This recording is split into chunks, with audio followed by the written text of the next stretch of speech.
Hello again, everyone. I thought it might be interesting and helpful for us to consider some of the people in the Bible who had times in their life when they were under pressure and see how they got through them and how they found the courage from God to cope. And I thought we'd start with Elijah. Elijah is one of the major Old Testament prophets, and most of us have probably heard of him. But who was he?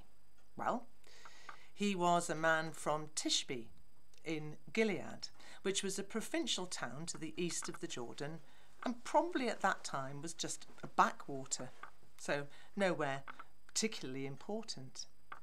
So he came from there. And what was his calling?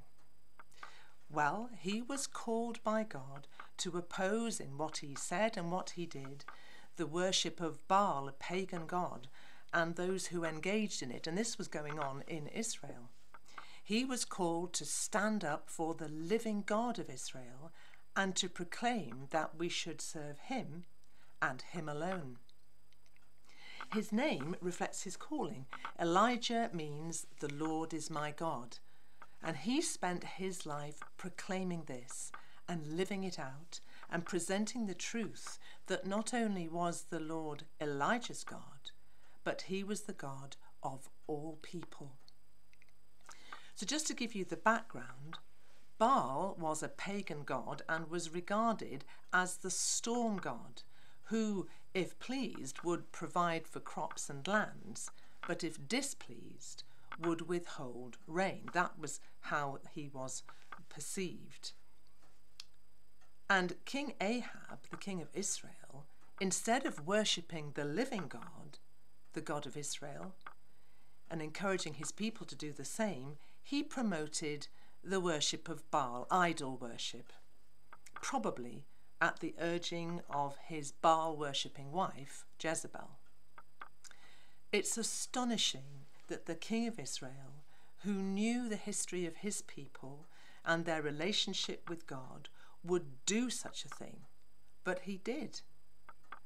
He built a temple for Baal in Samaria and set up Asherah poles.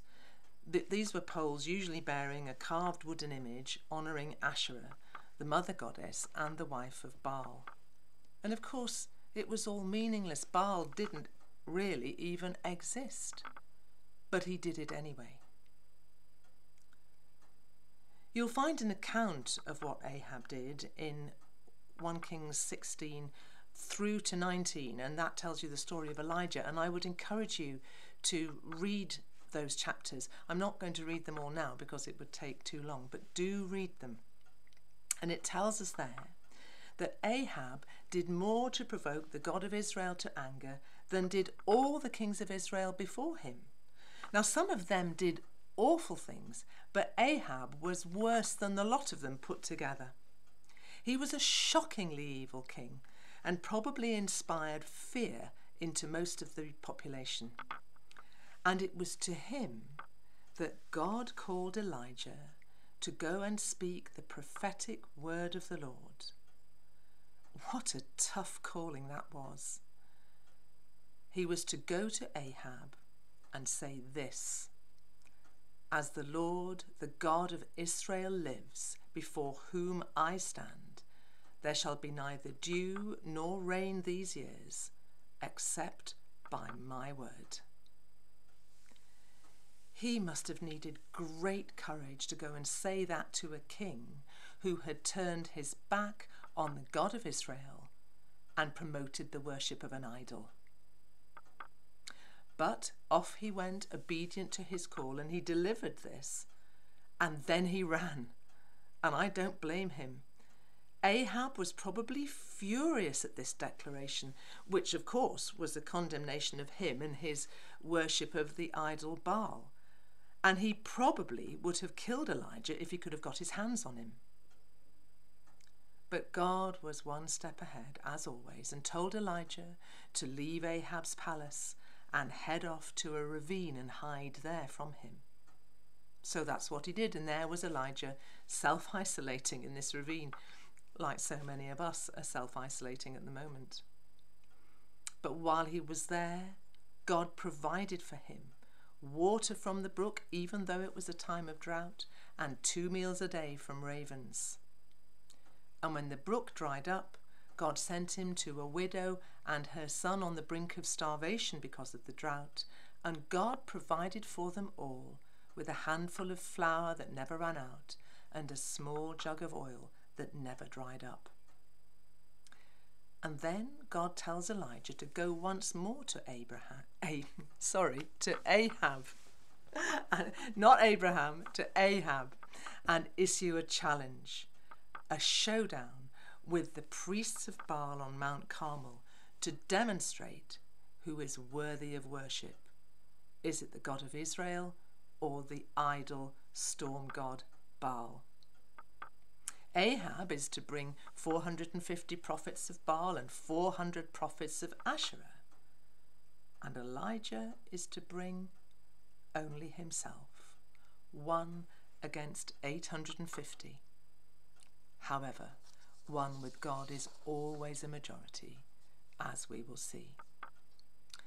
And if you read this story in 1 Kings 18, you will see that Elijah prayed that God would make it known that he is God in Israel. And God answered him in a most amazing and miraculous way, leaving no room for doubt that he is indeed the Lord, the God of Abraham, the God of Isaac and Israel, the living God. And finally, after years of drought, the rains came.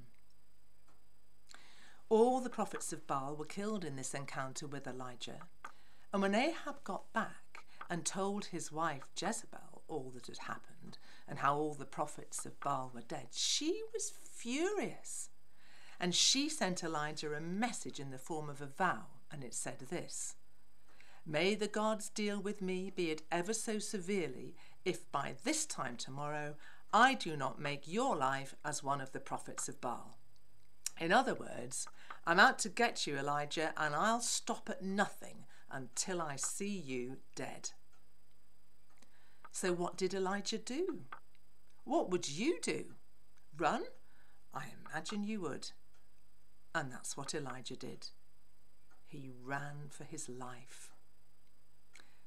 And he went into the desert and he sat under a broom tree and he prayed that he might die.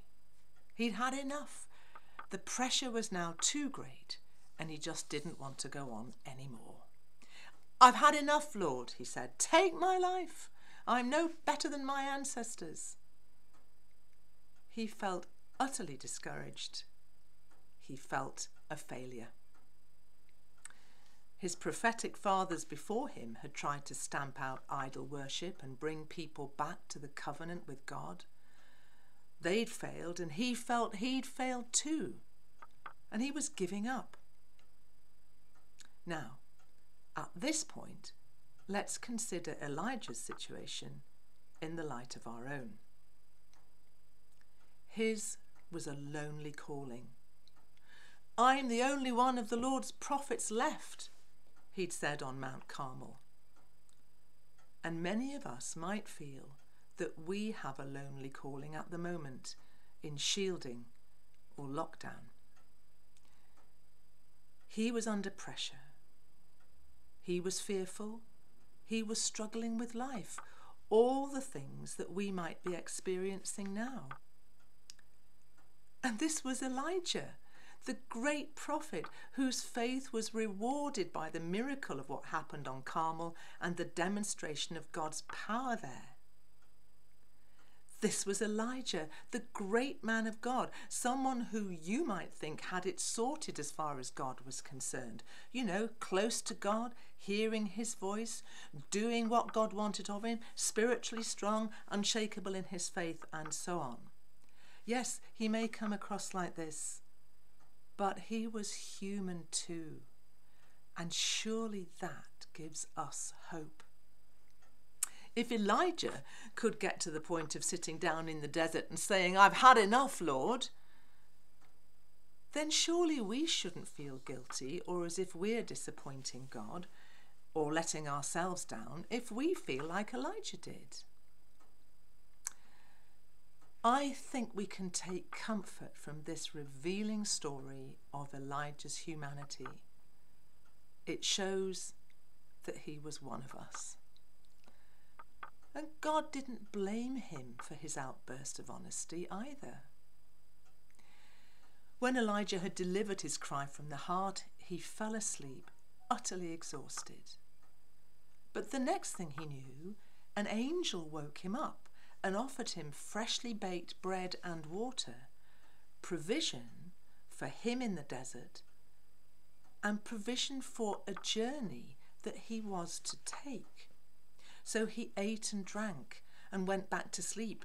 But the angel woke him again and said, "No, come on, you've got to eat again, because otherwise the journey will be too much for you." And then he set off for Horeb, the mountain of God, the place where Moses first encountered the burning bush and where he received the 10 Commandments. And Horeb is understood to be an alternative name for Mount Sinai. Elijah was going back to the place where God first spoke, back to the place where the law of God had been given, which he had been trying so hard to stand up for in what had become a hostile land. Elijah was going back to the roots of his faith, back to the place where perhaps he hoped he would feel closer to God. What had now gone was the wish to give up. In its place came the desire to be as close to God as possible so that he could hear his voice again and face whatever the world dealt with him as he continued to be faithful to his calling. And when he got to Mount Horeb, he did indeed meet with God. And if you read 1 Kings chapter 19, you'll find out much more about this encounter. God spoke to him there, not in loud cataclysmic events, but in a still, small voice, a gentle whisper that touched his heart. And he gave Elijah instructions, and Elijah left the mountain with renewed purpose, taking up again the prophetic calling he had been so tempted to renounce. What Elijah needed and what he got was a renewed sense of the presence of God to strengthen him and renew him, to remind him of whom he was serving and why, to give him courage to cope in difficult circumstances, and to pull him out of the pit of despair he had fallen into and set his feet once again on firm ground. There's so much we can take from Elijah's story to give us courage to cope in our current circumstances. So I offer you 3 points. First, God knew what was going on, and he met Elijah when fear overtook him and he ran away. And God knows what's going on in our personal circumstances too. He is present with us, and he will meet us when fear overtakes us. And it does sometimes, perhaps if you wake in the night and start to worry, or during the day when you hear yet another news bulletin and it weighs heavily on you. Second, God provided for Elijah in the desert. Now, you might feel in something of a desert socially because we can't meet each other. But look for God's provision.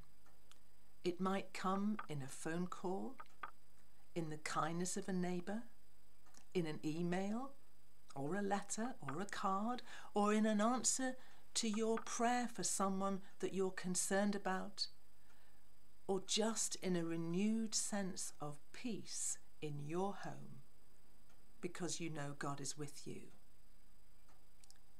And third, The difficulty of Elijah's circumstances took absolutely nothing away from his calling and purpose. What he needed to do was go back to the roots of his faith, draw close to God, as close as possible, so that he could hear that still small voice of affirmation. All of us have a calling from God, and he chooses to use us, each one, to fulfill his purposes. And we can do that even in lockdown. So what can we do? Well, we can encourage one another by phone, text, email, Skype, social media, and by post if we can get mail to a post box.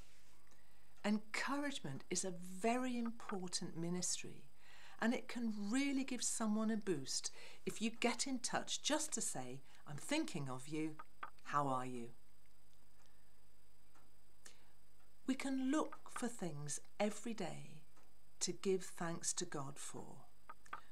Our health service and all the wonderful people who work in it, our freedom to worship without fear, our Christian family, and the basics of life, food and clean running water, which are so vital and so precious. We can pray. Elijah prayed from his heart on Mount Carmel. Hear me, O Lord, hear me, he said. And we can echo that prayer for our nation and the nations of the world, for our town, for our family, for ourselves. And lastly, we can do what Elijah did. We can go back to the roots of our faith and draw as close to God as we can. Perhaps take this enforced time at home to study the Bible a little more. There's a lot that can be gained from reading this story of Elijah, just to give that as an example. And maybe that's something we could do together in another YouTube broadcast. You know, go through the scriptures, because I haven't had the time to do it in this reflection. But go through them and look in more detail at what God is saying to us in the story of Elijah. Or perhaps you might like to read a gospel through, or one of Paul's letters. Just sit down and read it through from beginning to end. Philippians is a good one to start with because it is full of encouragement. And interestingly, it's believed to have been written by Paul when he was under house arrest, so he too knew what it was to be in lockdown. We will all be together again one day, but in the meanwhile, reflect on Elijah. God gave him courage to cope, and because of his boundless love and his amazing grace towards us, we can be confident that God will do the same for us too. May the blessing of God and the peace of his presence surround you and remain with you this day and always. Amen.